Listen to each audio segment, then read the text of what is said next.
পরিবহন খাতে চাঁদাবাজি কমলেও সেই অনুযায়ী নিত্যপণ্যের দাম কমেনি, বিশেষ করে সবজি ও মাছে। বিক্রেতারা বলছেন, অন্তর্বর্তী সরকার দায়িত্ব নেওয়ার পর শিক্ষার্থী ও বিভিন্ন সংস্থার বাজার তদারকির কারণে দাম কিছুটা কমলেও নজরদারি অভাবে ফের বাড়ছে দাম।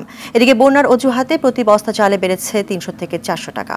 ক্রেতারা বলছেন, মাঝে মধ্যে নয়, বাজারে নজরদারি রাখতে হবে, সব সময় ভাঙতে হবে মুনাফাখোর সিন্ডিকেট। আতিকা রহমানের রিপোর্টে বিস্তারিত। ওয়ালটন টেলিভিশন মাত্র ২৫,৪৯০ টাকায় পাচ্ছেন গুগল টিভি।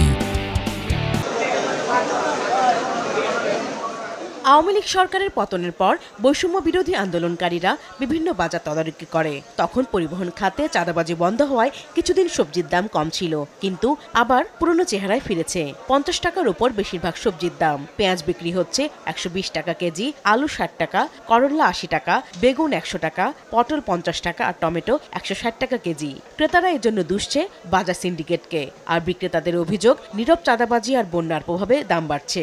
রাস্তাঘাটের কোন, গাড়ি যানবাহনের কোন, কিংবা কারণ বাজারের কোন, অনেকটাই চাঁদাবাজিটা কিছুটা নিয়ন্ত্রণে আছে। কিছু চাঁদাবাজি আছে যেটা আড়ালে, সেটা কখনোই প্রকাশ পাবে না কোনো কিছু কারণে। আমার কাছে একই রকম মনে হইতেছে, আমি আসলে কম বেশি দেখতেছি না আর কি। ওই তরকারি যে টমেটো কিনলাম ১৪০ টাকা কেজি, ওই চিচিঙ্গা দেখা গেল আপনার ৫০-৬০ টাকা, তো অনেক আগে থেকে চলতেছে এরকম। আমরা তো শুনতেছি, টিভিতে দেখি, মিয়াতে দেখি যে কমছে, বাজারে তো এসে পাই না। বৃষ্টি বন্যা হয়েছে, তো কিছু কিছু জায়গায় সবজি নষ্ট হয়েছে, কিছু কিছু জায়গার সবজি বৃষ্টিতে বন্যায় নষ্ট হয়েছে, যার কারণে আমদানি কমে, কারণ একটু দাম বাড়তে। আবার আমদানি হলে ৭ টাকা নিয়ে গেলে আমদানি হলে মালের দাম কমে যাবে অটোমেটিক। বাজারে চালের সরবরাহ ঠিক থাকলেও পাইকারি ব্যবসায়ীরা বলছে, বন্যার কিছুটা প্রভাব এবং কর্পোরেট অসাধু চক্রের কারণে দাম বাড়তি। বিভিন্ন জায়গায় মাল মজুদ ছিল, মাল আসতে পারে না, ওই থেকে বাড়ছে। দ্বিতীয়ত, যেমন মনে করেন আপনি বন্যা, পশ্চিমবঙ্গে যে বন্যাটা হয়েছে, বন্যার কারণে মোটা চালগুলির দামটা সবচেয়ে বেশি। বস্তা প্রতি ৩০০-২৫০ টাকা, কেজি প্রতি ৬ টাকা ৫ টাকা। করোনার পর থেকে ৩-৪টা কোম্পানিরে যখন চাউলের লাইসেন্স দেওয়া হলো, তখন থেকে বাজারটা বাড়তেছে, কোনো কমতেছে না। ব্রয়লার মুরগি বিক্রি হচ্ছে ১৭০ টাকা, সোনালী ২৫০ এবং দেশি মুরগি ৫০০ টাকা কেজি। ব্যবসায়ীরা বলছেন, মুরগির খাবারের উচ্চ মূল্যের কারণে মুরগির দাম কমছে না।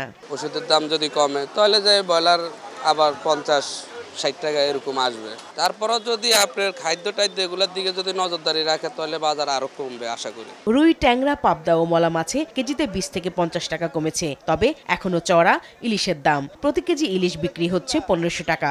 সাধারণ মানুষ বলছে, নিত্যপণ্যের দাম তাদের নাগালের বাইরে। ফেসবুকে ইলিশ মাছ দেখি ৮০০-৯০০ টাকা কেজি, বাজারে গেছিলাম ১৬০০-১৭০০ টাকা কেজি। তো এটা কি কম? আমরা এগুলো ১ কেজির সাইজ বিক্রি করতেছি ১৫০০ টাকা কেজি। ১ কেজি ২০০-৩০০ গ্রাম এটি বিক্রি করতেছি ১৬০০ টাকা কেজি। আর ১ কেজির নিচে যেটা ৮০০-৯০০ গ্রাম, এটা বিক্রি করতেছি ১৪০০ টাকা কেজি। ফেসবুকে কয় ছোট মাছ এটি ৩০০-৪০০ গ্রাম, ওগুলা কেজি ৮০০-৬০০ টাকা, ৭০০ টাকা এটির দাম কয়, কিন্তু মাছ যে ১ কেজি ওজন এটি বলে না। পানিতে বন্যতে সব বাসায় নিচে গা, আর কিছুদিন পরে পানি কমবো, পানি টান দিব, মাছ দাম কমবো। যেমন পর্যাপ্ত মাছ আছে, তেমন পর্যাপ্ত দামও নিচ্ছে। যেমন এই মাছটা ধরেন হয়তো এর আগে ৭০০ টাকা ছিল, সেটা এখন ৬০০ টাকা চাচ্ছে। এখন এই ১০০ টাকার গ্যাপকে যদি আপনি বলেন যে অনেক কমে গেছে, সেটা আপনি বলতে পারেন, কিন্তু অ্যাকচুয়ালি এটা কি আসলে সবাই কিনা সাধ্যের মধ্যে আসছে? ৭০০ টাকা থেকে ৪০০ টাকায় চলে আসছে, তাহলে আমরা বলতাম যে চাঁদাবাজি কমার কারণে জিনিসের দাম কমেছে। আসলে এটা কোনো ইফেক্ট মার্কেটে নাই। তবে স্থিতিশীল থাকায় কিছুটা স্বস্তি আছে সয়াবিন, সরিষার তেল, সব ধরনের ডাল ও মশলা সহ আরও কিছু পণ্যে। আতিকা রহমান, RTV, ঢাকা।